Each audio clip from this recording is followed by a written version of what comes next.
La parole est à Bruno Millienne. Merci, Monsieur le Président, Mesdames, Messieurs, mes chers collègues. Merci pour votre présence ce matin pour échanger sur le projet de rapprochement IRSN et ASN qui a fait couler tant d'encre l'année dernière. Tout le monde se souvient que lorsque le sujet a été évoqué lors de l'examen du projet de loi portant sur la relance du nucléaire, non seulement des doutes légitimes ont été soulevés par des acteurs divers, mais nous nous y sommes opposés à l'Assemblée et je crois avoir été parmi ceux qui s'y sont opposés le plus fortement, en tout cas de cette manière-là.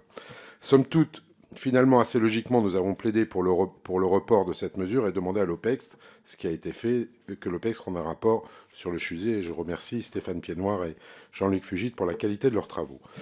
Ce projet, qui vise donc à créer un organisme unique de contrôle de la sûreté nucléaire en France, a suscité et suscite encore de nombreuses inquiétudes et interrogations, tant au sein de vos personnels, vous l'avez rappelé, que des acteurs du secteur nucléaire et de la société civile. Mais cette fusion, finalement, n'est pas une lubie du gouvernement. Elle avait déjà été évoquée par le président Sarkozy il y a près de 15 ans et est régulièrement revenue dans le débat depuis.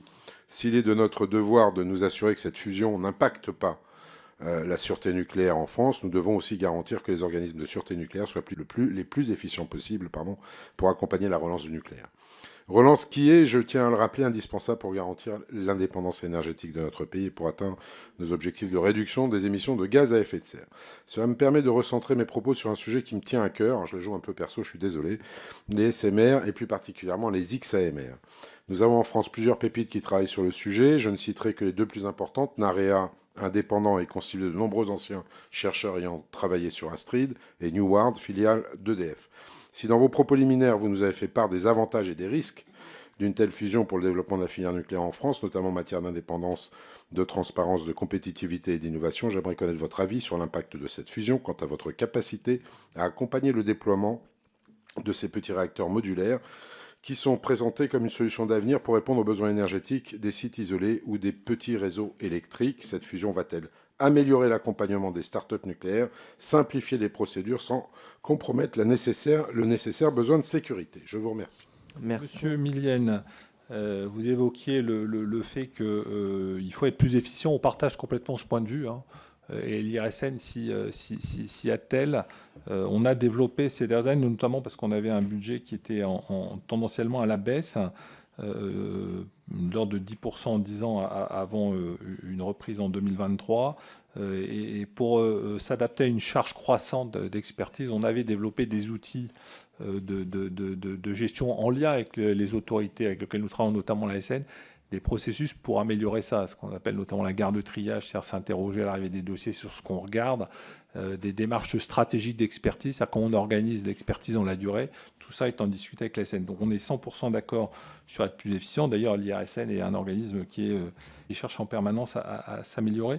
Et après, vous posez des questions très spécifiques sur les SMR, en particulier les XAMR, et notre capacité à traiter de ces sujets. Donc je rends la parole à Karine.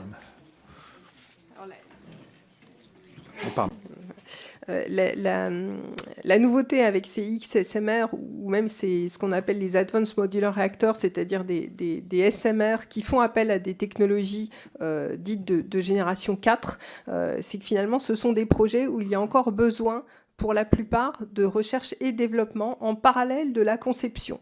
Donc finalement, la réglementation française qui aujourd'hui a été bâtie sur la base du modèle qui considère que nous avons en face un gros exploitant de centrales nucléaires EDF n'est pas adaptée à ces concepteurs.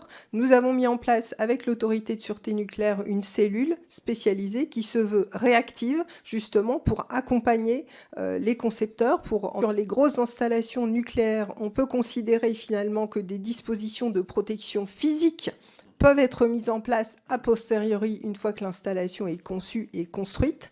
Une des conditions de la réussite de cette fusion, c'est bien la mise en place de modalités d'interfaçage pour que les experts puissent continuer à travailler de concert et fournir cette analyse un peu systémique qui prend en compte une vision large des problématiques.